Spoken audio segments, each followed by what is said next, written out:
Hello my friends and happy Tolkien reading day. Today the 25th of March is the exact day in Tolkien's Legendarium when the One Ring was finally destroyed.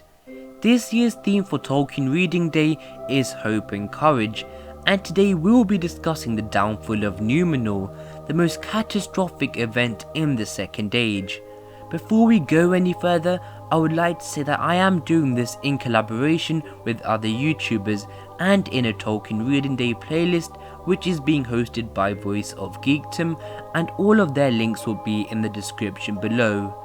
We will also talk about the downfall of Númenor and how this relates to the upcoming Amazon Lord of the Rings show as well.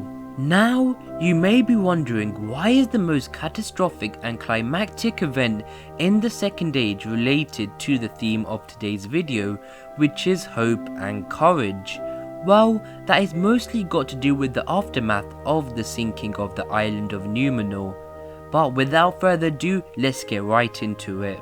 Firstly, I'm going to quickly go through and provide some context about the initial events earlier in the Second Age that led to the downfall of Númenor. Well, Annatar, who I'll reveal straight away, is in fact Sauron in disguise.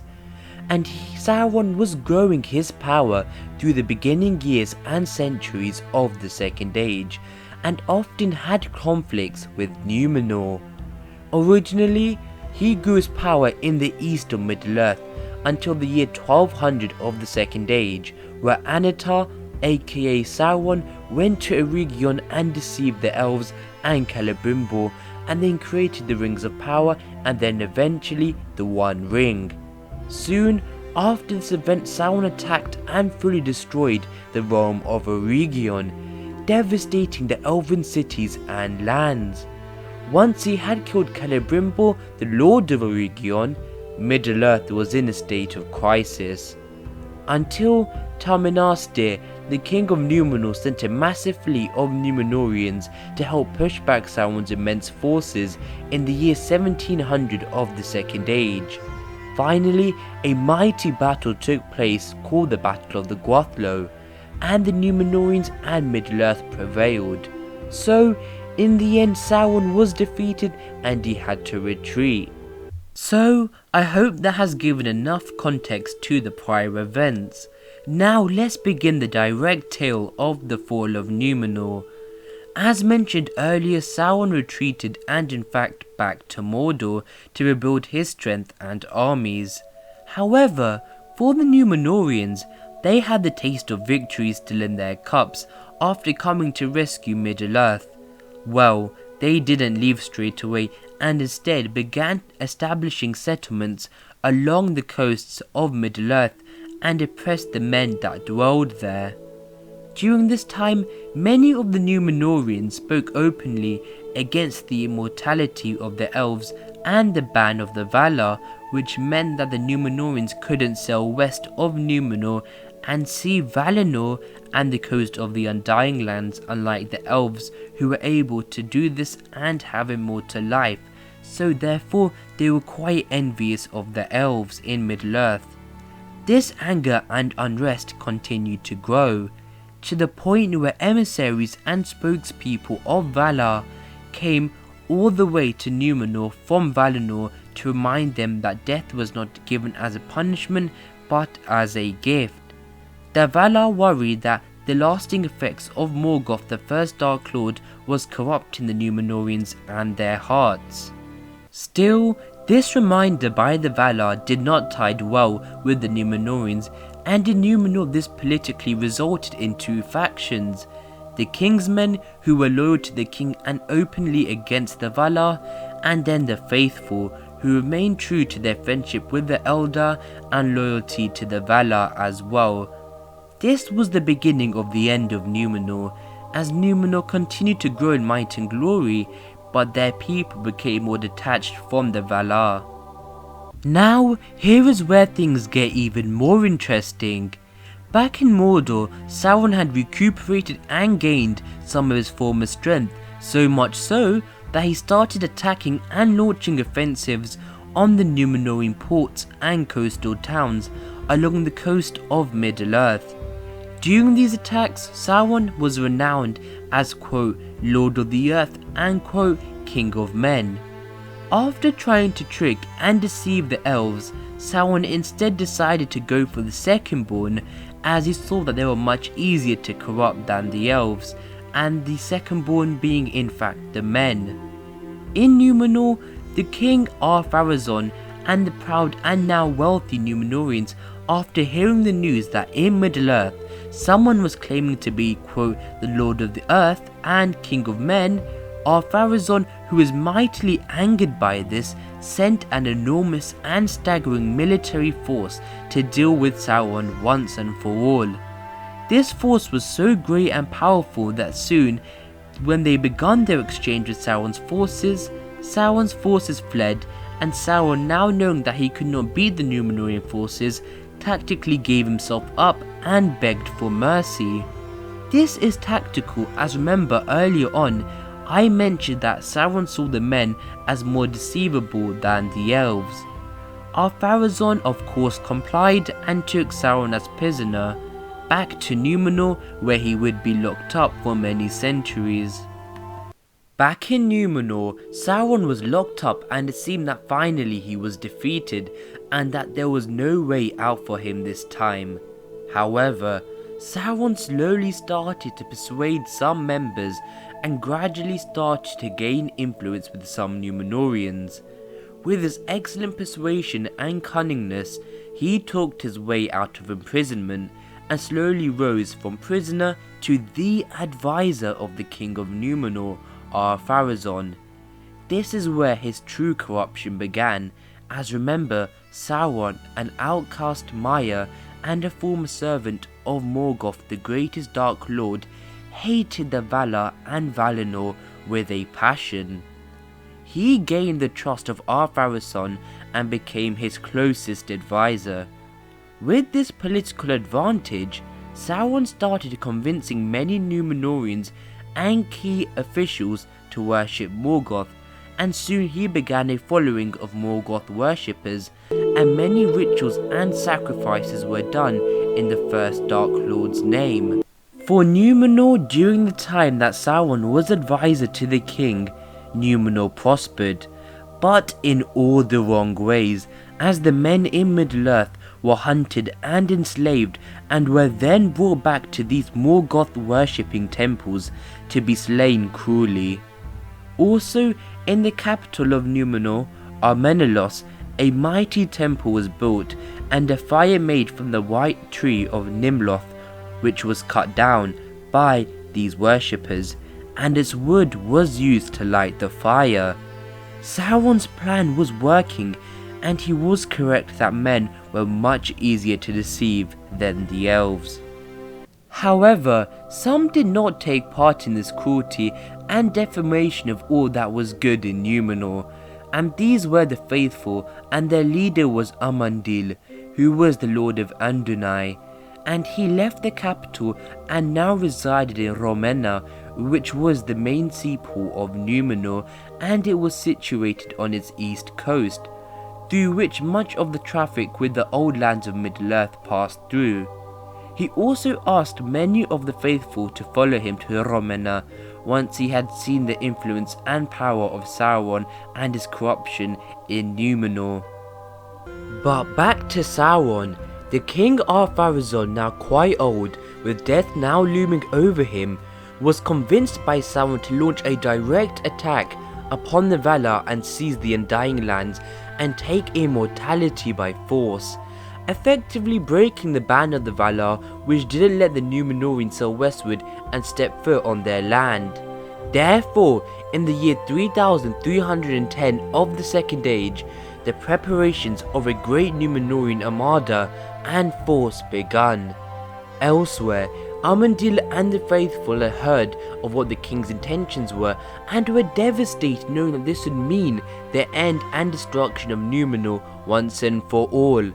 In response, Arundel spoke to his son Elendil and told him of the plans that he would sail west to Valinor in secret and seek mercy from the Valar for what is to come, as Arundel had known that it was too late and there was nothing left to do in Númenor to stop Sauron and King Ar-Pharazôn attacking Valinor. Arundel, just like his forefather Elendil many years beforehand in the First Age, sailed west with 3 servants, but was never heard of again. While his son heeded the advice of his father and gathered all of the remaining members of the faithful and prepared ships that were docked at the eastern coast of Númenor, getting ready to leave knowing of the devastation that would proceed. During the days leading up to the assault, the skies darkened over Númenor and lightning wrecked the Númenorian ships on their ports. The weather slowly began to become restless, and Númenor was a kingdom in silence, waiting to begin the most radical attack potentially in the history of Arda and Middle-earth. A single great cloud shaped as an eagle towered over the island, and lightning from the cloud struck upon the land. Few Númenorians were regretful and repented for their sins, while most continued in their preparations for the assault. Meanwhile, Sauron stood on top of the temple in Ar-Menellos, the capital, waiting for his plan to proceed. It was the calm before the storm. Finally, in the year 3319 of the Second Age, Ar-Pharazôn's army and armada was finally completed and set sail. This armada was known as the Great Armament, with Ar-Pharazôn aboard his own ship called Al-Kalondas, which is at the head of this massive fleet. However, Sauron the Deceiver remained behind in Númenor, letting the king set sail to his doom. After a long voyage, the massive fleet arrived on the shores of Aman, aka Valinor, and the mighty host set camp at Tuna, a hill in Valinor. The Valar in Valinor were unsure on what to do, as they could see that this Númenorian force could cause mighty havoc to their land. But after the First Age, they were by Eru Ilúvatar forbidden from killing or attacking men. Therefore, Manwë, the leader of the Valar, unsure on what to do, called upon Eru Ilúvatar for a solution. Eru Ilúvatar, the creator of Aman and the world, took matters into his own hands and with his almighty powers opened a massive chasm in the sea between Númenor and Valinor, which engulfed the Númenorian fleet entirely, and the force that had landed on Valinor were, quote, buried under fallen hills. Eru did not stop there, and Númenor, where Sauron was staying, was covered by mighty waves, and the once powerful and strong island of men sank into the sea and into the abyss.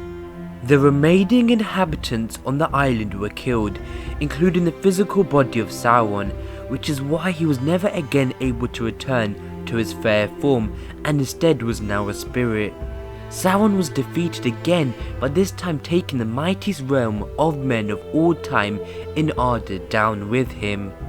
Waves engulfed the islands, buildings were crushed, all the wildlife destroyed, all the advanced architecture and temples lost forever. During this time, Eru Ilúvatar also changed the world from flat to round and made sure that no mortal sailor could ever reach Valinor again. The theme of Tolkien Reading Day 2021 is hope and courage, and here is where the theme of hope fully comes into play. The faithful, who already knew what would occur, managed to get on their ships and escape the downfall of Númenor. With them, they brought a Palantir, the Ring of Barahir, and Narsil. Finally, they landed in Middle-earth, but during their course, some of their boats were split up, and Elendil landed in Lindon, whereas Isildur and Anarion went south. The Númenorians that followed Elendil, along with the middlemen that were already in Middle-earth, both founded in the north Arnor and in the south Gondor, the kingdoms of men in Middle-earth.